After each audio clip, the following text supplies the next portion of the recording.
人不為己，天誅地滅。呢句話咧，好多人都將佢當成一個座右銘，以為要爭取自己嘅利益先至係生存之道。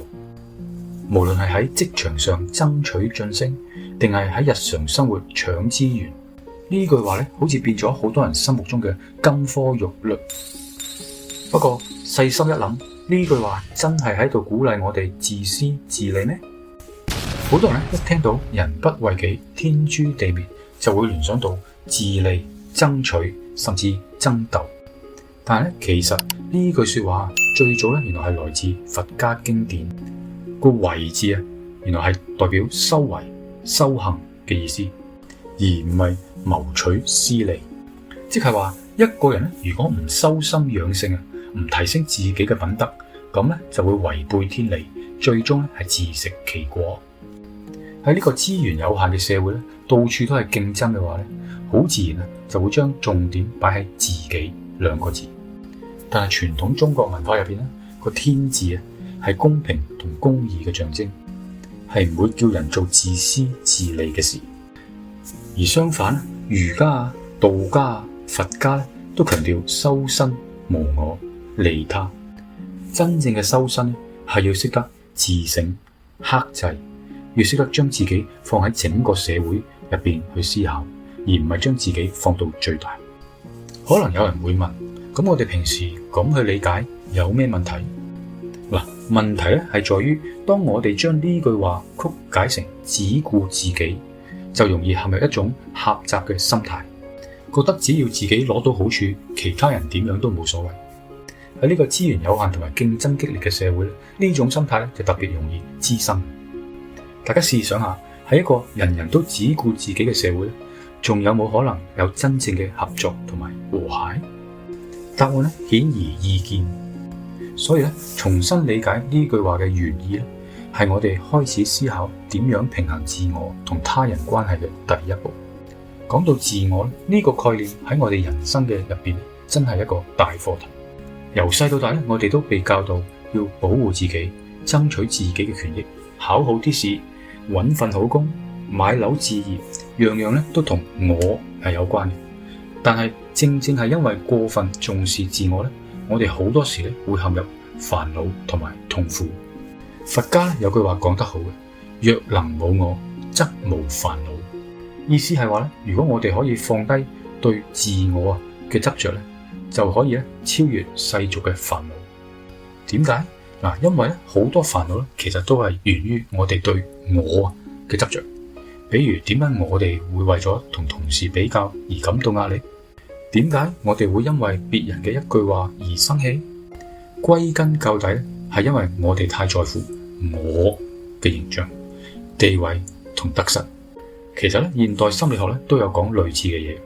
榮格就話，如果一個人過分以自我為中心，心理就會出現失衡、壓力、焦慮，甚至抑鬱自然會浮現。喺現代呢個壓力大嘅社會，呢種心理問題尤其普遍。根據一啲研究，超過60%嘅都市人有不同程度嘅焦慮症狀，而好多都同過分關注自我有關。譬如點解我哋會為咗揾唔到理想嘅工作而失眠？點解我哋會因為同朋友比較收入而唔開心？呢啲通常都會係因為我哋將自我放得太大，將自己嘅價值同外在嘅成就綁埋一齊。假如我哋可以學識放低呢啲執着，人生可能會輕鬆好多。其實自私係人類天性之一，係唔需要自責嘅。從進化心理學嘅角度去睇，適度嘅自私係可以保護自己，同時令自己生存得更好。不過自私就唔等於自利，亦唔等於要踩低人。大家都知適當為自己着想係正常，但係如果凡事都只係顧住自己，就會好容易失去朋友、同事甚至家人嘅信任同埋支持。不過自私唔單止係天性，亦都同我哋嘅成長環境同文化背景有關。好似喺香港呢個地方，資源緊張，競爭激烈，自私嘅心態好似特別容易被放大。比如喺地鐵站搶位，喺街霸車位，喺超市搶貨，甚至喺職場上為咗晉升而同同事明爭暗鬥。呢啲行為咧，背後都係一種我要攞多啲嘅心態。呢種心態咧，唔係完全係天生嘅，而係喺呢個高壓嘅社會環境下培養出嚟。但係自私真係只有負面嘅影響？其實咧唔完全係嘅。適度嘅自私咧，可以驅動我哋努力向上，追求更好嘅生活。比如喺職場上，如果咧你唔完全為自己打算，可能會被人利用，甚至錯失發展機會。其實個問題咧係在於點樣把握好呢個適度。正如老子講嘅，物極就必反。過分自私咧，最終咧就會適得其反，可能會導致孤立，甚至失去原本擁有嘅機會。喺現代呢個社會，好多時自私嘅行為咧就好似特別常見嘅，好似喺疫情初期啲人去搶口罩，有時新聞報道喺外國，當資源缺乏嗰時，啲人就去搶嘢啦。呢啲心態其實同呢個社會環境有好大嘅關係。資源有限，競爭激烈，令到好多人覺得如果唔為自己爭取，就會俾其他人拋喺後面。不過呢種心態有時會帶嚟負面嘅後果，比如喺疫情期間，有人一次過搶購幾十盒口罩，導致真係有需要嘅人買唔到。呢種行為雖然係為咗保護自己，但最終就加劇咗社會資源分配不均嘅問題。又好似而家呢個世界成日講越嚟越多獨居長者，好多時就因為啲子女就忙於自己嘅生活而疏忽呢個照顧，係反映咗現代人因為壓力而變得更加自我中心，甚至忽略咗家庭嘅責任。咁當然啦，亦都唔係所有人都係自私自利，好多時喺面對危機嘅時候亦都展現過好強嘅社區凝聚力。好似世界各地喺疫情嗰陣時期間，好多人係自發組織去互相幫助，又或者天災人禍嗰陣時總會有義工同團體企出嚟幫手。呢啲例子就證明咗，即使係一個強調個人奮鬥嘅社會，合作同互助精神依然存在。雖然話就話自私係人類嘅本能，但並唔代表我哋應該毫無底線咁追求個人利益。孔子講過啦，己所不欲，勿施於人。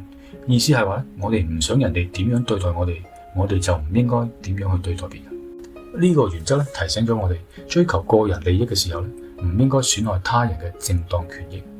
喺現實生活中呢個原則係特別重要嘅。例如喺職場上，如果你為咗晉升而踩低同事，可能短期內會得逞，但長遠嚟講，你可能會失去同事嘅信任同埋支持，最終就影響自己嘅發展。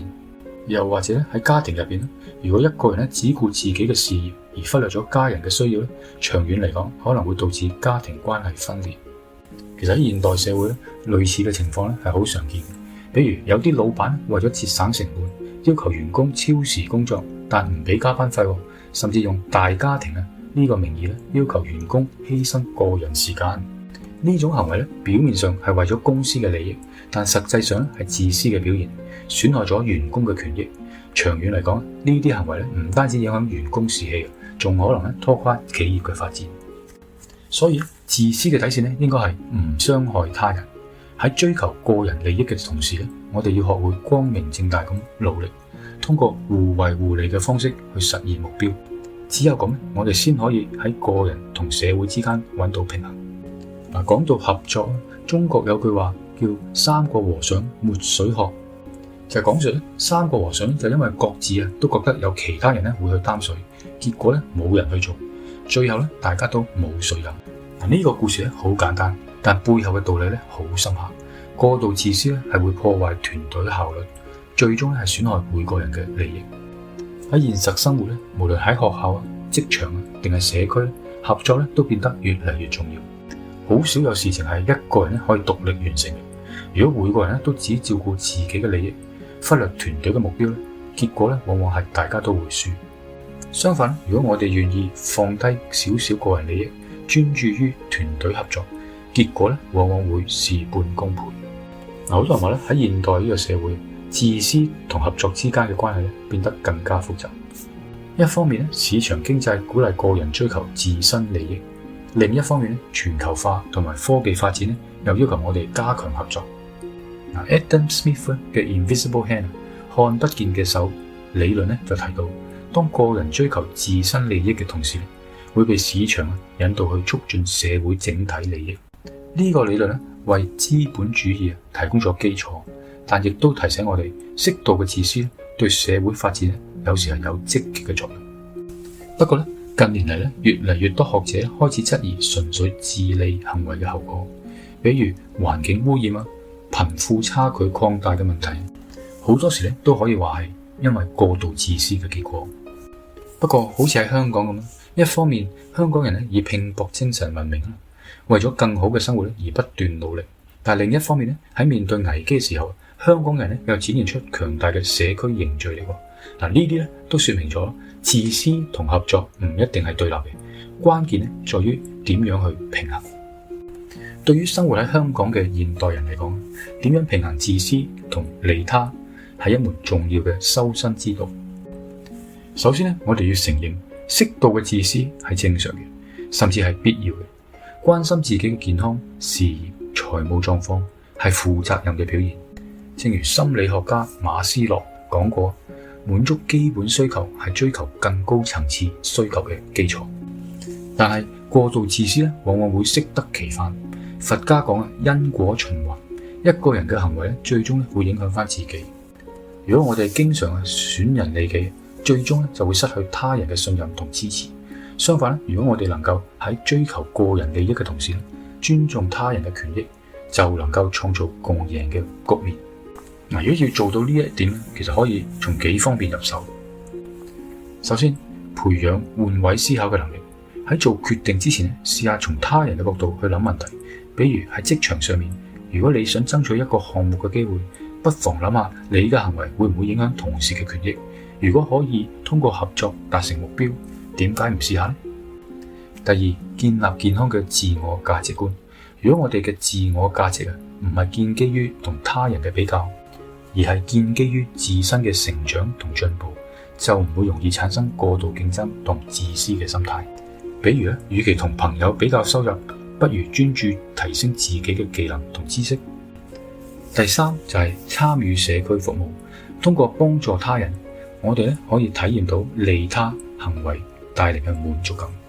好似喺香港有好多義工團體同慈善機構，參與呢啲活動唔單止可以幫到有需要嘅人，仲可以令到我哋重新審視自己嘅價值觀。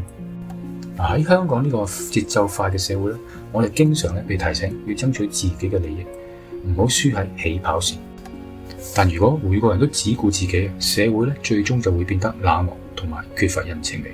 中國傳統文化講和而不同，意思係追求和諧但保留差異。呢種思想就為我哋提供咗一個智慧框架。我哋可以喺追求個人利益嘅同時，尊重他人嘅權益，尋求共贏嘅解決方案。喺現代社會，自私同利他唔一定係對立嘅。通過智慧嘅處理，我哋可以將自私轉化為一種推動力，推動個人同社會嘅進步。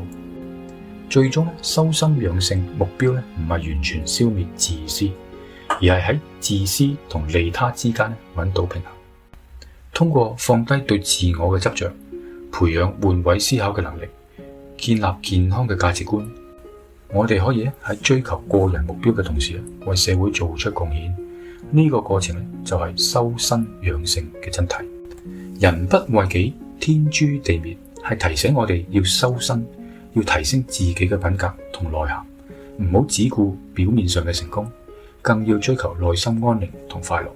當你識得平衡自我同他人，唔會過度自私，唔會犧牲原則，又唔會盲目犧牲自己，咁你就會活得更自在，更有意義。其實唔同心態會導致唔同選擇。當你用一個過度自私嘅心態去睇世界，所有人都會變成你嘅競爭對手，結果只會活得越嚟越孤獨。相反，如果你有合作、利他、同理心，你就會發現生活多咗好多溫暖同希望。唔需要極端，要為自己着想，但唔好為咗利益而違背良心。唔使犧牲自己去討好人，但都唔好冷漠到唔理其他人嘅感受。學識照顧自己同照顧人，兩樣都重要。總括嚟講，修身養性其實就係學識做個有原則、有底線、有同理心嘅人。自私唔係罪，但要有分寸。利他唔係天使，但要有智慧。現代社會咁複雜，只有不停自省、學習、提升，先可以活得快樂又自在。唔好再用人不為己，天誅地滅嚟為自私自利揾藉口。真正嘅修身係要揾到自我同他人之間嘅平衡。當你做到呢一點，你可能會發現，原來真誠、合作、互助帶嚟嘅收穫遠遠比短暫嘅自利更深遠。大家一齊努力，唔單止係自己開心，身邊嘅人都會因為你嘅存在而變得更幸福。呢個可能先至係現代人最值得追求嘅修身養性之道。好，今集分享到呢度，多謝大家收聽，我係波比仔，我哋下一集見。